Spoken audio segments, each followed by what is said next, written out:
മാത്രം നോക്കി മതം പറയുന്ന മുജാഹിദ് മൗലവിമാരുടെ ചില തമാശകൾ ഒന്ന് കേൾക്കാം. വഹാബികളുടെ പരിഭാഷകർ കാരശ്ശേരിയെ പോലുള്ളവരാണ്, കേട്ടുനോക്കൂ. ഒരു ഖുർആൻ പരിഭാഷ ഇറക്കി ഒരു സമ്മേളനത്തിൽ കഴിഞ്ഞ ആഴ്ച. വള്ളിയില്ല പുള്ളിയില്ല, അർത്ഥവുമില്ല വേറെയുമില്ല, ഒക്കെ തെറ്റിച്ചാ കൊടുത്ത്, ഒക്കെ അവനാന്റെ ഇച്ഛയാ കൊടുത്ത്. വിശുദ്ധ ഖുർആനിന് പുതിയ അർത്ഥവും വ്യാഖ്യാനം കൊടുത്തിട്ട് ആ മുസ്ലിങ്ങളെ പഠിപ്പിക്കാനാണ് അത്രേ. അതിൽ നിന്ന് ചിലതൊന്നും കൊടുത്താൽ ഓൾക്ക് ചിലപ്പോൾ പെട്ടെന്ന് വിരോധം തോന്നിയാലോ ഇസ്ലാമിനോട്. അതുകൊണ്ട് അതൊക്കെ ഞങ്ങൾ ഒഴിവാക്കി. കഴിഞ്ഞ ആഴ്ച സമ്മേളനം നടന്ന ഒരു സ്റ്റേറ്റ് സമ്മേളനം, ആളെ പേരും അർത്ഥമൊന്നും ഞാൻ പറയില്ല, ആ പരിഭാഷ വാങ്ങി വായിച്ചു നോക്ക്. ഒരു തലയും പാലും ഇല്ല, ഒരൊറ്റ കുട്ടി കൈകൊണ്ട് തൊട്ട് വരുന്ന ആ സാധനം. അത്ര അപകടകാരിയാണ്. സൂറത്ത് ഫാത്തിഹ പോലും അള്ളാഹു റസൂലും പഠിപ്പിച്ച പോലെ എല്ലാ അർത്ഥം കൊടുത്ത് പരിശോധിച്ചു നോക്കി നിങ്ങളെ. അത്ര അപകടം പിടിച്ചൊരു പരിഭാഷ, മനസ്സിലായോ? ഞാൻ അതിന്റെ ചില ഭാഗം വായിച്ചിട്ട് സത്യമാണ്, അള്ളാഹു ആണേ, അത് മാത്രം പ്രസംഗിച്ചാൽ പോലും എന്റെ വികാരം തീരില്ല ഇവിടെ. അത്ര മോശമായ രൂപത്തിലാണ് സൂറത്ത് ബഖറയിലെ ചില ആയത്തുകൾക്കൊക്കെ. അല്ല സംഭവിക്കുന്നു പറഞ്ഞാൽ സംഭവിക്കൂല, ഇങ്ങനെയാണെന്ന് പറഞ്ഞാൽ അത് ഉണ്ടായിട്ടില്ല. അല്ല ഉണ്ടായി എന്ന് പറയാ, ഉണ്ടായിട്ടില്ല എന്ന് പറയാം. അല്ല അങ്ങനെ ബാധിക്കും, അത് ഉണ്ടായിട്ടില്ല. അങ്ങനെ അല്ല പറഞ്ഞതിന് നേരെ എതിര് പറയാൻ എന്തിനാടോ ഒരു മലയാള പരിഭാഷ? ആ ചെറിയ മുണ്ടത്തിന് തന്നെ പോരെ? ചെറിയ മുണ്ടാരതും അല്ലല്ലോ. കുഞ്ഞുമുഹമ്മദ് വന്നിനും അതിന് പുറമെ ഒന്ന് ഇറക്കി വെക്കുക. അതെന്താ ഇറക്കിയത്? അവനാന്റെ ഇച്ഛ. മുജാഹിദുകൾ ഔദ്യോഗികമായി ഇറക്കിയത് 2 ഖുർആൻ പരിഭാഷ, അതോടൊപ്പം ഉമർ മൗലവിയുടെ ഒരു പരിഭാഷ മൂന്നാമത്. എന്നാൽ എല്ലാ മുജാഹിദ് പള്ളിയിലും എല്ലാ മുജാഹിദ് പ്രവർത്തകന്മാരുടെ വീട്ടിലും ഖുർആൻ പരിഭാഷയുണ്ട്. പരിഭാഷ ഇല്ലാത്തൊരു മുജാഹിദിന്റെ വീട് കാണാനാവില്ല. പരിഭാഷ ഇല്ലാത്ത ഒരു സലഫി മസ്ജിദ് കാണുക സാധ്യമല്ല. ഇപ്പൊ ചില പള്ളിക്ക് നോക്കെ ചില പരിഭാഷ എടുത്ത് ഒഴിവാക്കിയിട്ടുണ്ട്. കാരണം അതിലെ ചില വിഷയങ്ങൾ ചിലർക്ക് ഉൾക്കൊള്ളാൻ പറ്റുന്നില്ല. അതുകൊണ്ട് ചീന്തി ഒഴിവാക്കി പേജ് മുറിച്ച് അതേപോലെ ചില ഭാഗം ഒട്ടിച്ചു വെച്ചിട്ടൊക്കെയാണ് ചില ആളുകൾ അമാനി പരിഭാഷ അടക്കം ചില പള്ളിയിൽ ഇപ്പൊ വെക്കുന്നത്.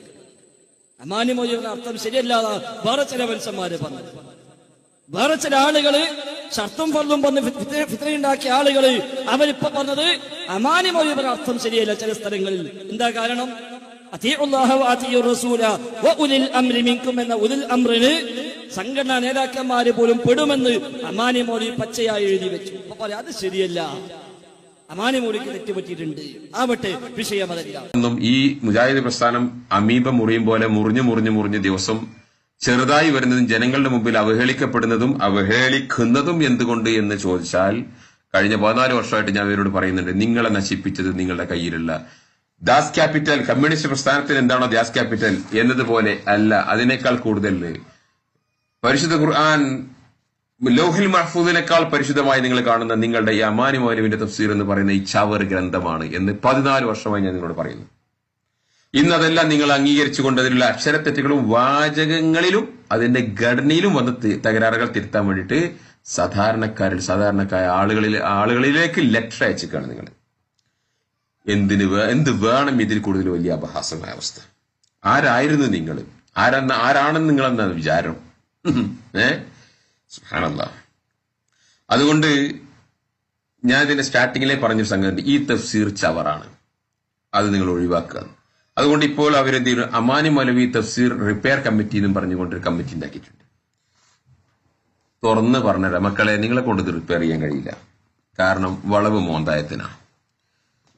ഇതിന്റെ പ്രശ്നം നുതുഫയിലാണ്. ഈ തഫ്സീർ എഴുതപ്പെട്ട ഉസൂലിലാണ് ഇതിന്റെ പ്രശ്നം. അതുകൊണ്ട് നിങ്ങളെ കൊണ്ട് നന്നാക്കാൻ കഴിയില്ല. അമാനി മൗലവിന്റെ മകൻ കരീം അമാനി കുറെ ശ്രമിച്ചു, അത്ര അവസാനം കൈയൊഴിഞ്ഞു എന്ന് ഞാൻ കേട്ടിട്ടുണ്ട്. ഇനി അദ്ദേഹത്തിനെ കൂടെ ഈ കമ്മിറ്റി ചേർത്തിട്ടുണ്ടോ എന്ന് എനിക്കറിയില്ല, അള്ളാഹു ആലം. അദ്ദേഹത്തിന്റെ അമാനി തഫ്സീർ റിപ്പയർ ചെയ്യാൻ വേണ്ടിയിട്ട് മകൻ കുറെ ശ്രമിച്ചിരുന്നു, കരീം അമാനി. അവസാനം കഴിയില്ല, നടക്കില്ല എന്ന് അദ്ദേഹം പറഞ്ഞതായിട്ട് ഞാൻ നേരിട്ടല്ല മറ്റാളുകളിലൂടെ അറിഞ്ഞിട്ടുണ്ട്, അള്ളാഹു ആലം. അതുകൊണ്ട് ഒരു നവോത്ഥാനത്തിന്റെ ഒരു നൂറ്റാണ്ട് എന്ന് പറഞ്ഞ് നിങ്ങൾ പോസ്റ്റ് അടിച്ചപ്പോൾ നമ്മൾ നിങ്ങൾക്ക് പറഞ്ഞു തന്നിരുന്നു മുജാഹിദ് പ്രസ്ഥാനം ഇരുട്ടിൽ തപ്പിയൊരു നൂറ്റാണ്ട്. വാസ്തവത്തിൽ നിങ്ങൾ ഇരുട്ടിൽ തപ്പിയായിരുന്നു മാത്രമല്ല, ഇപ്പോഴും നിങ്ങൾ തപ്പുകയാണ്. ഇപ്പോഴും നിങ്ങൾ ചെയ്യുന്നത് മുഴുവൻ മണ്ടത്തരാണ്. എടോ, ഈ ചോദ്യം, ഇതിൽ തെറ്റ് കണ്ടുപിടിക്കാൻ ജനങ്ങളെ അല്ല ഏൽപ്പിക്കേണ്ടത്, നിങ്ങളെ പണ്ഡിതന്മാരാണ് അത് കണ്ടുപിടിച്ച്. 57 വർഷമായോടെ ഈ തഫ്സീർ ഇറങ്ങിയിട്ട്. 1964 അതിന്റെ 1-ാം വാളി ഇറങ്ങിയത്. 57 വർഷം ജനങ്ങളുടെ മുമ്പിൽ ജനങ്ങൾ 2 തലമുറ ജനങ്ങൾ വായിച്ചിട്ട്, വായിക്കുന്ന തലമുറയുടെ 2 തലമുറ വായിച്ചിട്ട്, ഇനി നിങ്ങൾ അതിലെ തെറ്റും അബദ്ധവും ഒക്കെ ചോദിച്ചു വരാന്ന് വെച്ചാൽ ഷേമപ്പൊളിയും, നാണക്കേടത്. അതുകൊണ്ട് ഈ തഫ്സീർ നിങ്ങളെ കൊണ്ട് റിപ്പയർ ചെയ്യാൻ പറ്റില്ല. നിങ്ങൾക്ക് ചെയ്യാൻ പറ്റുന്ന ഒറ്റ കാര്യമുള്ളൂ, ഈ തഫ്സീർ എല്ലാം തിരിച്ചു വാങ്ങിക്കുക, പൈസ തിരിച്ചു കൊടുക്കുക, നല്ല കുഴി കുത്തിയിട്ട് കുഴിച്ചിടുക, അല്ലെങ്കിൽ കൂട്ടിയിട്ട് കുറച്ച് പെട്രോളും മണ്ണെണ്ണ പാകന്റെ തീ കൊടുത്ത് കത്തിച്ചു കളയുക. എന്തുകൊണ്ട് പറഞ്ഞുതരാം.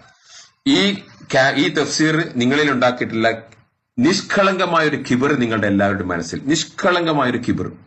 അതെന്താ ആര് പറഞ്ഞാലും കേൾക്കില്ല, ഞങ്ങളെ ഉലമാക്കളുടെ മേലൊരു ഉലമാക്കളില്ല എന്നൊരു കിബർ നിങ്ങളുടെ എല്ലാവരുടെ മനസ്സിലും. ഞങ്ങളുടെ മാനി മൗലവി, മൂസ മൗലവി, EP മൗലവി, KP മൗലവി, പിന്നെ SP മൗലവി, CP മൗലവി, ഇതേമാതിരി കുറെ ഇംഗ്ലീഷ് അക്ഷരത്തിൽ അറിയുന്ന കുറെ മൗലവിമാർ.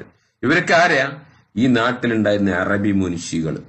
പോരെങ്കിൽ കാലിക്കറ്റ് യൂണിവേഴ്സിറ്റിയിലെ ഒരു സെക്യുലർ സൊസൈറ്റിയിലെ, സെക്യുലർ രാഷ്ട്രത്തിലെ, സെക്യുലർ സൊസൈറ്റിയിലെ ഒരു ചവർ സിലബസായ അഫ്ദലുൽ ഉലമ സിലബസ് പാസ്സായി ജോലി കിട്ടും വരെ പഠിച്ചവന്മാര് മാത്രമായിട്ടുള്ള അറബി മുൻഷികൾ. അപ്പോൾ നിങ്ങളെ കുറിച്ച് ബോംബെയിൽ ചെന്നിട്ട് ഒരു മുസ്ലിമിനോട് ചെന്ന് ചോദിച്ചാൽ അറിയോ? അറിയില്ല.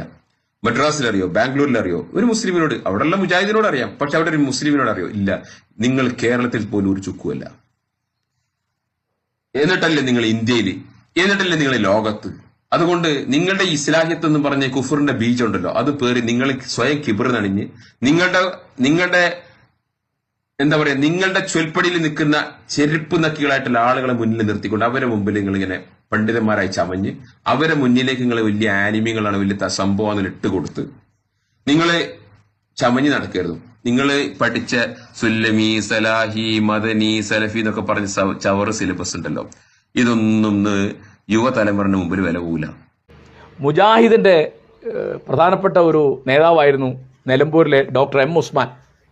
അതേ ഞാനുമായിട്ട് വളരെ ലോഹ്യമായിരുന്നു. അതേ ഒരിക്കൽ എന്നോട് പറഞ്ഞു, കാരശ്ശേരി ഒരു ഖുർആൻ പരിഭാഷ എഴുതണം.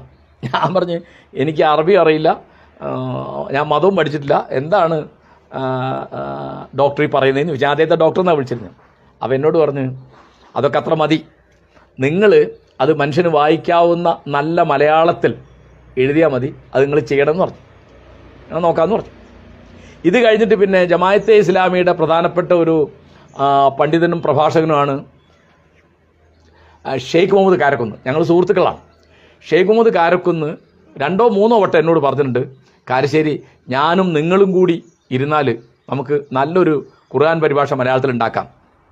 അപ്പോൾ നിങ്ങൾക്ക് അറബി അറിയാത്തതിന് എനിക്ക് അറബി അറിയാം, നിങ്ങൾക്ക് മലയാളം അറിയാത്തതിന് എനിക്ക് മലയാളം അറിയാത്തതിന് നിങ്ങൾക്ക് മലയാളം അറിയാം. അപ്പോൾ ഞാൻ പറഞ്ഞു ഷെയ്ഖ്, അദ്ദേഹം എൻ്റെ സുഹൃത്താണ് കേട്ടോ, ഈ പരിഭാഷ എന്ന് പറയുന്നത് വെറും ഭാഷ അറിഞ്ഞ് ചെയ്യേണ്ട ഒരു കാര്യമല്ല, അതിൻ്റെ വ്യാഖ്യാനങ്ങളുണ്ട്, നിലപാടുകളുണ്ട്. നമ്മൾ തമ്മിൽ നിലപാട് കൊണ്ട് യോജിക്കൂല, പിന്നെ എങ്ങനെയാണ് നമ്മൾ ഒന്നിച്ചൊരു പുസ്തകം പരിഭാഷപ്പെടുത്തുക? ഇപ്പോൾ ഖുർആനെ പറ്റി ഇപ്പോൾ ഞാൻ അദ്ദേഹത്തോട് ഉദാഹരണം പറഞ്ഞു. ഇപ്പോൾ ഫാത്തിഹയിൽ